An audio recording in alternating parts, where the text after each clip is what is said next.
સર્વ મિત્રોને મારા જય શ્રી કૃષ્ણ, રાધે રાધે।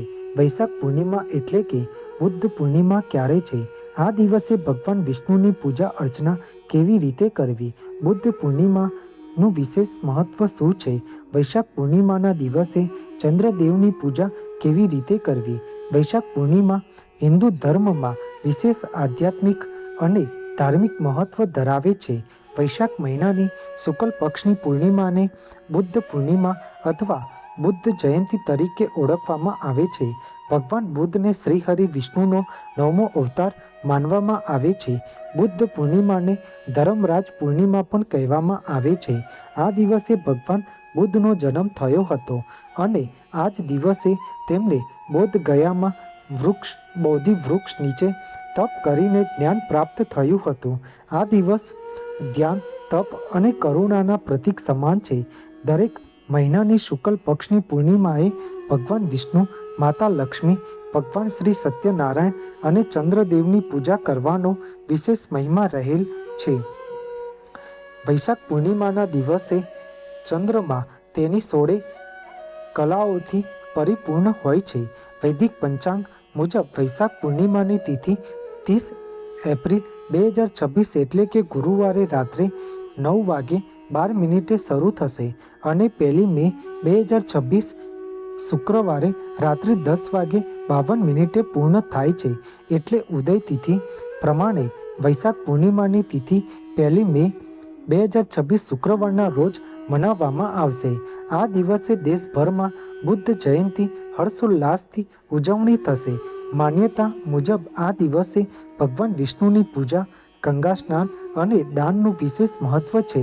વૈશાખ પૂર્ણિમાનું વ્રત રાખવાથી મનુષ્યના બધા દુઃખો દૂર થાય છે અને ભગવાન વિષ્ણુ તથા માતા લક્ષ્મીની કૃપા પ્રાપ્ત થાય છે અને જીવનમાં ધન, આરોગ્ય, બળ અને બુદ્ધિનો આશીર્વાદ મળે છે।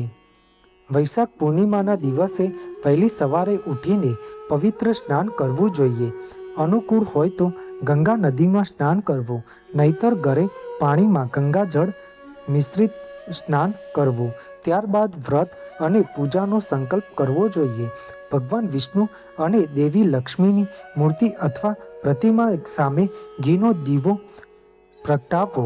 પૂજા દરમિયાન ભગવાનને પીળા ફૂલો, તુલસીના પાન, ફળો અને મીઠાઈઓ અર્પણ કરો। ભગવાન વિષ્ણુની પૂજામાં તુલસીનું વિશેષ મહત્વ છે। ભગવાન વિષ્ણુને પંચામૃત પણ અર્પણ કરવું જોઈએ અને ઓમ નમો ભગવતે વાસુદેવાય અથવા ઓમ નમો નારાયણાય મંત્રનો જાપ કરવો। પૂર્ણિમાના દિવસે શ્રી સત્યનારાયણ ભગવાનની કથા સાંભળવાનું વિશેષ મહત્વ છે।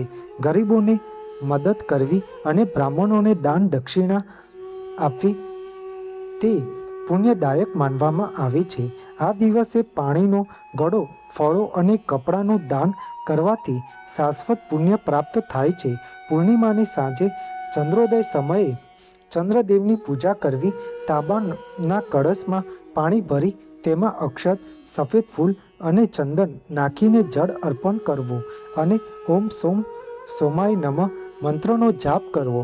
આથી ચંદ્ર દોષ દૂર થાય છે અને માનસિક શાંતિ અને કુંડળીમાં ચંદ્રની સ્થિતિ મજબૂત બને છે।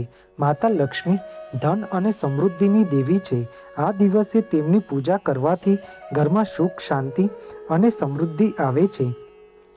ભગવાન વિષ્ણુ સાથે માતા લક્ષ્મીની પૂજા કરવી ખૂબ શુભ માનવામાં આવે છે।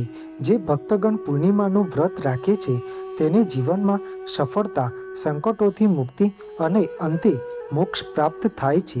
ભગવાન વિષ્ણુની કૃપા દ્રષ્ટિ હંમેશા બની રહે છે। તમને મારી આ માહિતી સારી લાગી હોય અને કંઈક નવું જાણવા મળ્યું હોય તો મારી આ ચેનલને લાઈક, શેર અને સબસ્ક્રાઈબ કરજો, જેથી તમને મારા નવા વિડીયોની માહિતી મળતી રહે। સર્વોને મારા જય સ્વામિનારાયણ અને હર હર મહાદેવ।